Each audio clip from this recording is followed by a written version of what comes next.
Hello and welcome to my channel. I don't even want to waste time on this video. I just want us to get straight into it quickly. In this video, this white man talks about how they plan on keeping Africa poor.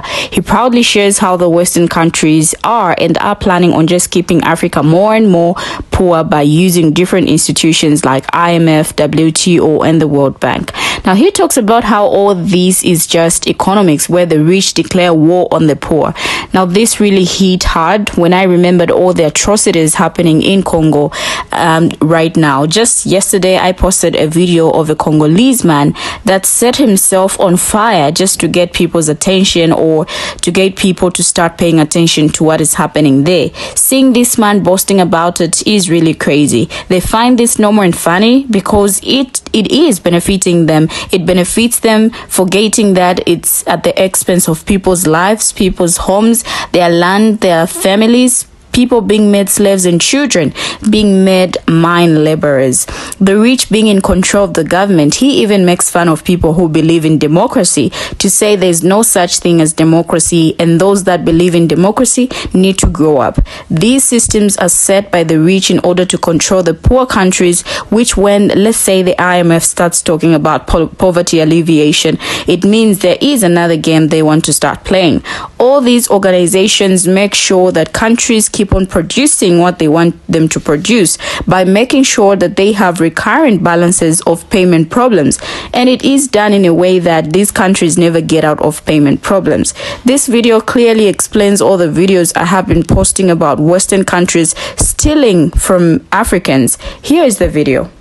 After colonization ended, we needed new structures to keep these countries where they were. Okay? And the first of those is aid. Okay? We give them aid. Aid for what? Actually, we give them aid to keep repressive regimes in power. That's all.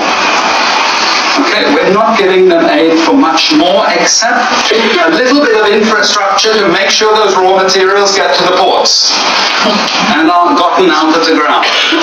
But for the most part, we give repressive regimes money and power and guns to keep that system going. This is what it's fundamentally about. All the hypocrisy about transparency and democracy and bullshit like that, it's all bullshit. You know? And at least the Chinese don't enter into that bullshit. They say, we don't care about the whole political environment, we just give the money. Okay? And it's for raw material extraction, period. Okay? Number two, and this was a very important one, still is debt. I was telling some of my students today, was it today or yesterday, about Confessions of an Economic Hitman. You remember this? Have any of you heard of this one? Confessions of an Economic Hitman.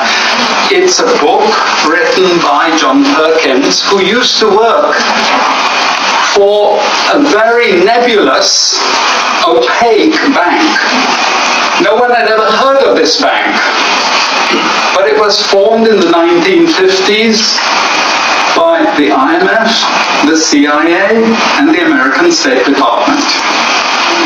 And it had only one job: to lend money to developing countries that were raw material producers in order to indebt them. Once you are in my debt, I control you. Okay? And this bank had 4,000 employees. But no one ever heard of this bank, you see. But it would go to country after country offering loans. And if the president did not accept the loan, killed. And he gives two examples of presidents killed when they did not accept the loan. You see, the lending is also very important to trap the country. It's very important. It's part of that process. I teach in Suriname. And Suriname in recent times had a huge foreign exchange reserve. So big they didn't need to borrow money. And then one of my students, who was very high up in government, he said, you know, the IMF is trying to convince us to borrow money from foreigners. Why? I thought, sorry about this, but, this is the game. And in the end, Suriname did borrow this money because the IMF said, if foreigners lend to you, then everyone will think Suriname is such a strong economy that foreigners are interested in lending to you. You understand? Before Lula came to power, the previous president in Brazil, Cardoso, his predecessor, took a gigantic international loan.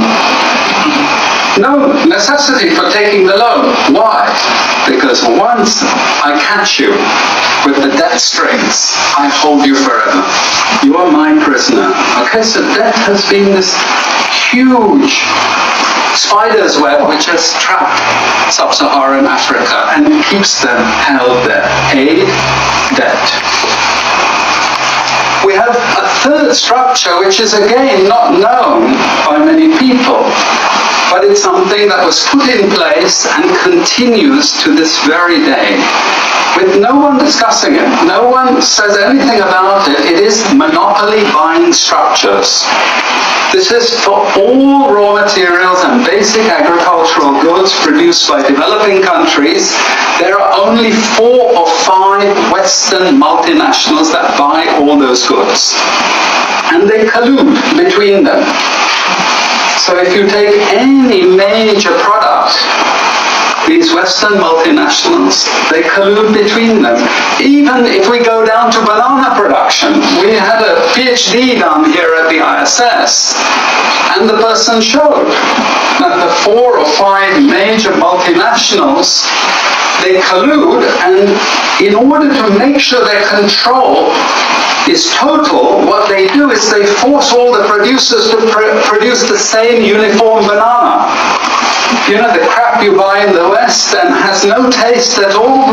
You go to any developing country, you know how a banana tastes, don't you? There's so many of them, lots of varieties, but we only market 1 or 2 types, so we have control, you see. If you don't produce at the price I want you to produce, I go to the next country.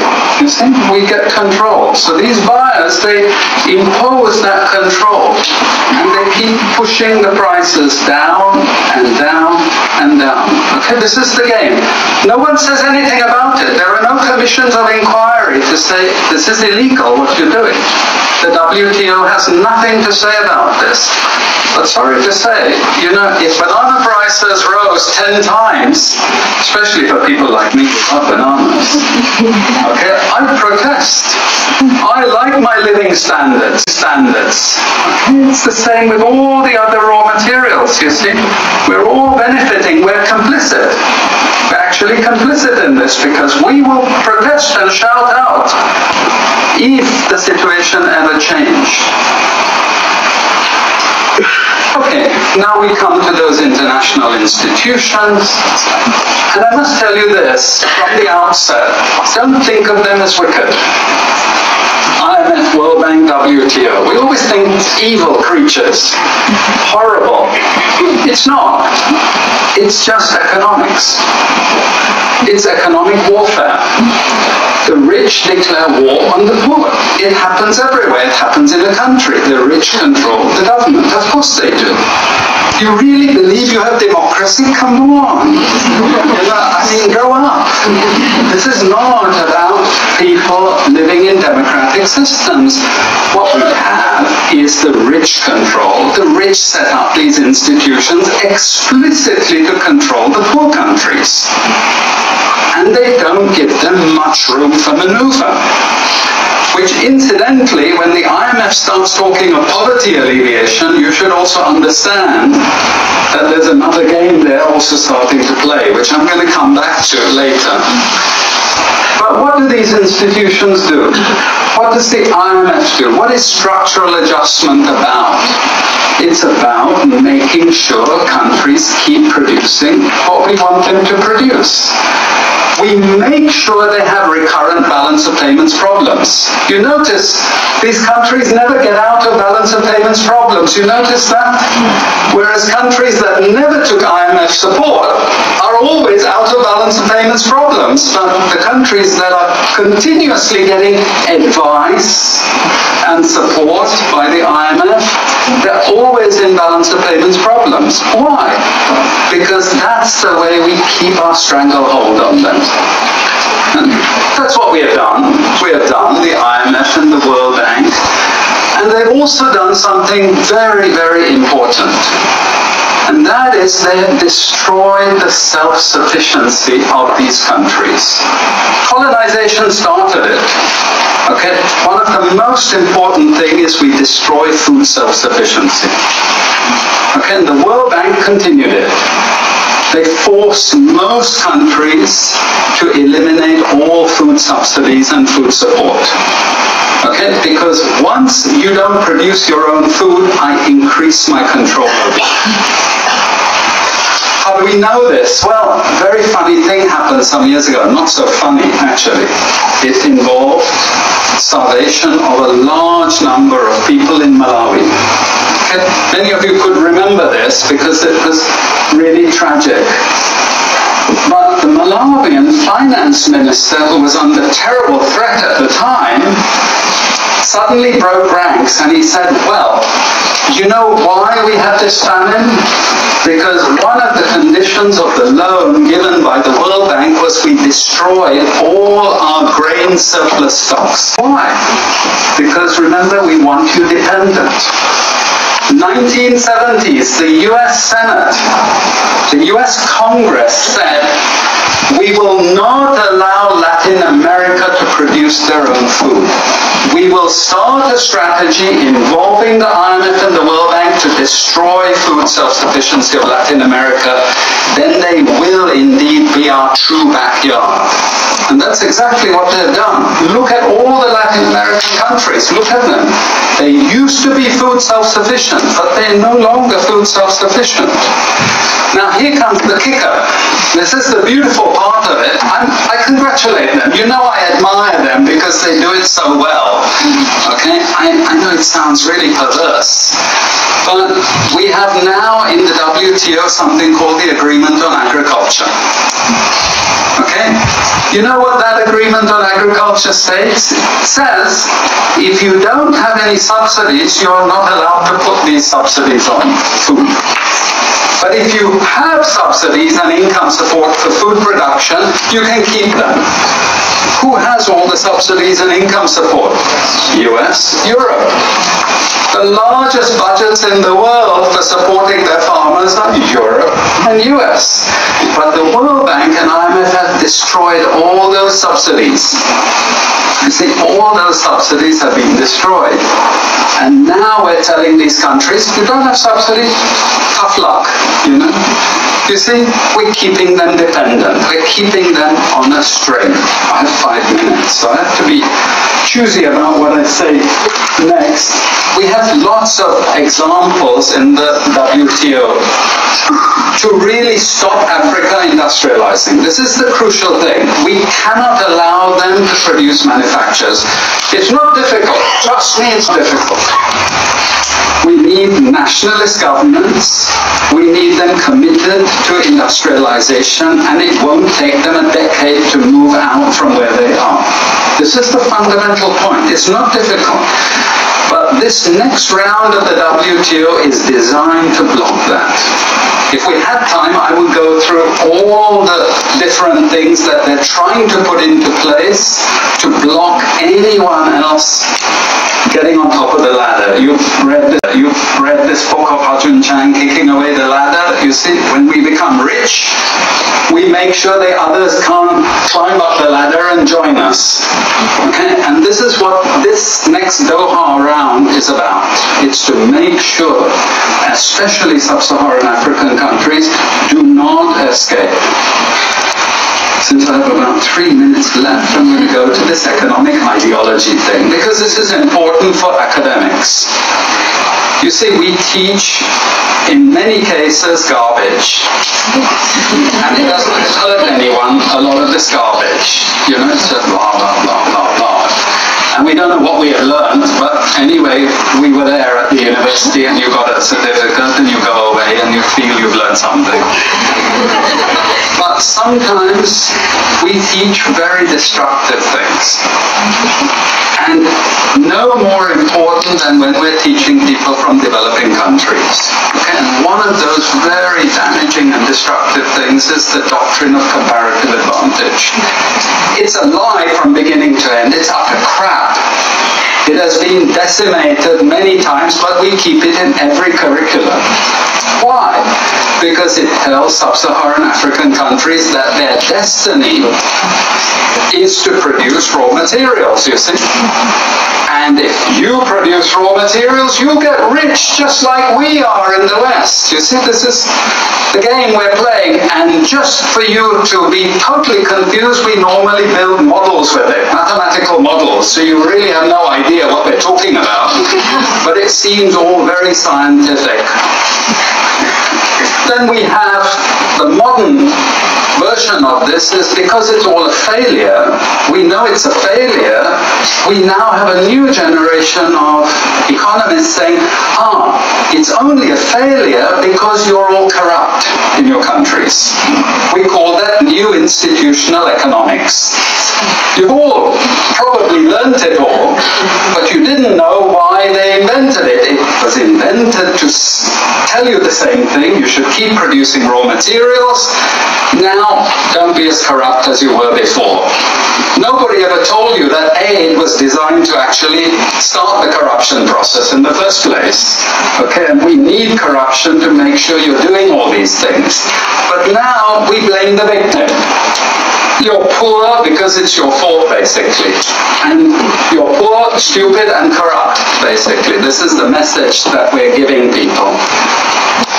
We also have many theoretical justifications, but I'm going to say something controversial to end. And she's happy that I'm ending because she has to discipline me. And that is, there are also what I call more enlightened approaches, but which are also potentially destructive for sub-Saharan African development. And this is where I come back to the IMF and the World Bank. You see, now they're all into poverty alleviation. They want you to concentrate on redistributing income, and it's something nice. You're young people, you're socially conscious, you're aware. You don't like all this injustice.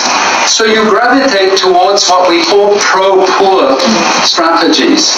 But actually, I'm sorry to tell you, that is not what Africa needs. Africa needs aggressive industrialization.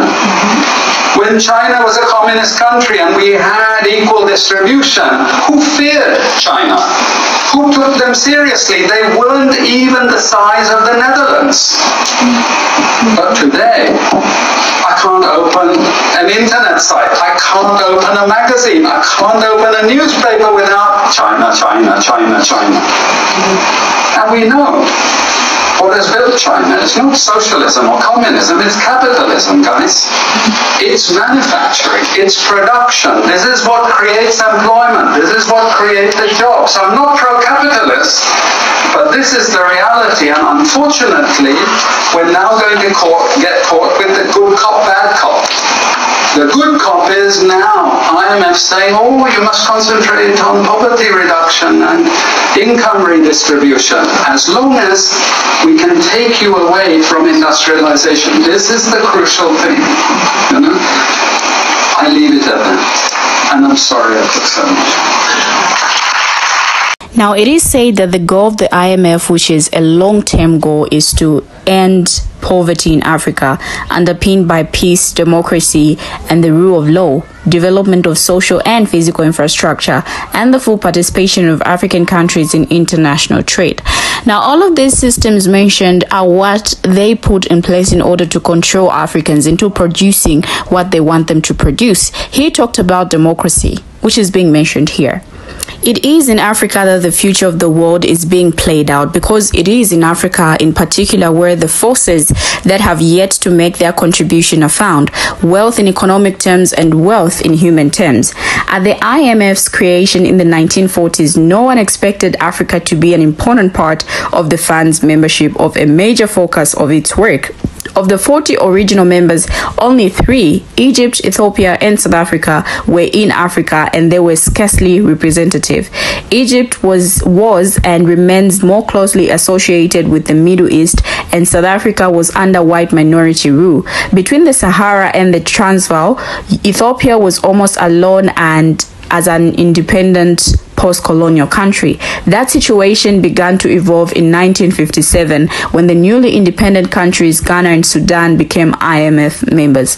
Applications soon flooded in, and by 1969, more than a third of the membership, 44 of 115 countries, was African. The number, though not the percentage, continued to grow, and when Namibia joined in 1990, the IMF included all of Africa's 52 countries. Now, despite their large numbers, African members generally continue to play a relatively minor role in the fund owing to their small size, generally low incomes, and limited international trade. Even in the 1990s, they held less than 9% of the voting power and held only 3 of the 22 or 24 seats on the executive board. They did, however, gradually began borrowing in large numbers, mostly in small amounts. Exceptionally, Ethiopia took out loans in 1948 to 49. Regular borrowing by African countries started in the late 1950s after Egypt used fund resources to help cope with the effects of the 1956 to 57 Suez crisis.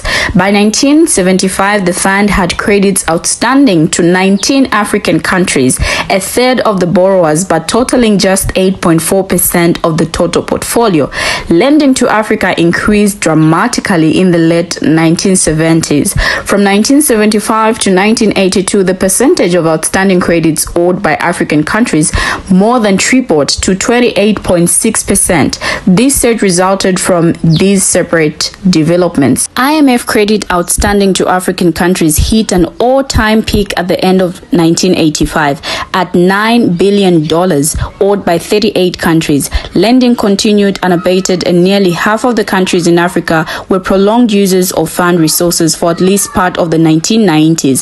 On average, however, the latter loans were smaller. For the decade as a whole, the extension of credit to Africa averaged just 9% of the total fund lending. Over the last 40 years, nearly 20 African countries, or about 40% of Africa south of the Sahara, have experienced at least one period of civil war. It is estimated that 20% of Africa south of the Sahara have experienced at least one period of civil war. It is estimated that 20% of SSA's population now lives in countries which are formerly at war, and low-intensity conflict has become endemic to many other African states. This state of affairs has created stereotypes of Africa as a doomed continent with inescapable ethnic cleavages and violent tribal conflict. The more incidents of political violence we observe in Africa, the more support to this simplistic and negative perception. However, careful analysis of the determinants of civil wars in Africa and a systematic comparison to other regions points to a more complex picture.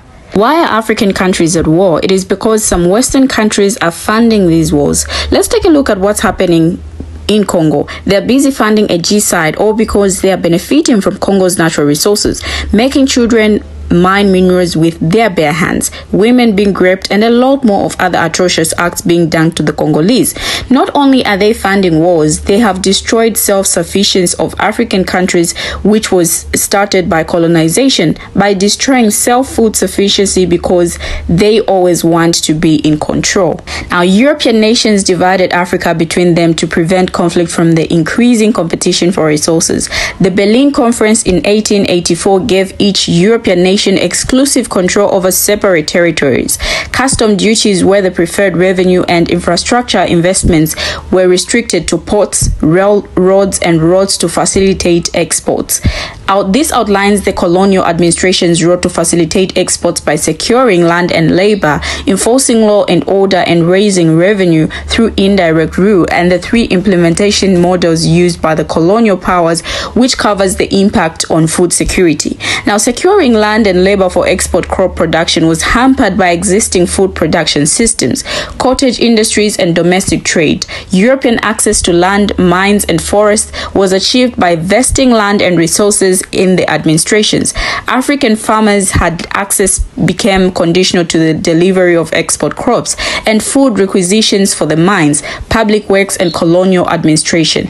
To coerce Africans to engage in wage labor, local processing, and cottage industries were discontinued, and colonial taxes could only be paid in new colonial currencies. Tax measures were used. For example, hard taxes could only be paid in cotton in Sierra Leone, and taxes were lower if paid in cotton in Mali. Now, these policies transferred fertile land and labor to the production of export crops, regardless of households' food needs. Now, the European administrations involved very few people, which limited their ability to enforce new institutions. Hence, France and Britain used indirect rule by adapting existing institutions to suit their needs. Native authorities were given the responsibility for tax collection, export quotas, food requisitions, and labor recruitments. Chiefs were incentivized by receiving a percentage of the taxes and the threat of losing their privileges if they failed to comply. The economic rewards and the ability to grant privileges gave chiefs powers above their traditional roles, creating wealthy elites that was loyal to the colonial administration. And this shift in the role of native authorities undermined the social fabric of percentage of the taxes and the threat of losing their privileges if they failed to comply. The economic rewards and the ability to grant privileges gave chiefs powers above their traditional roles, creating wealthy elites that was loyal to the colonial administration. And this shift in the role of native authorities undermined the social fabric of trust and interdependency. The pre-colonial labor systems of dirt bondage and slavery were integrated in the administrative framework and facilitated the rapid development of the cash crop economy. While the colonial metropoles could not endorse slavery, abandoning it would have exacerbated labor shortages. Hence, slavery remained an integral part of the colonial production system. Now, this video clearly confirms everything I talk about. He boasts about keeping Africans oppressed with organizations they use and the systems they have put in place. So kindly share your take on this video, as we have a chat in the comment section. Thank you for watching, and see you in my next video.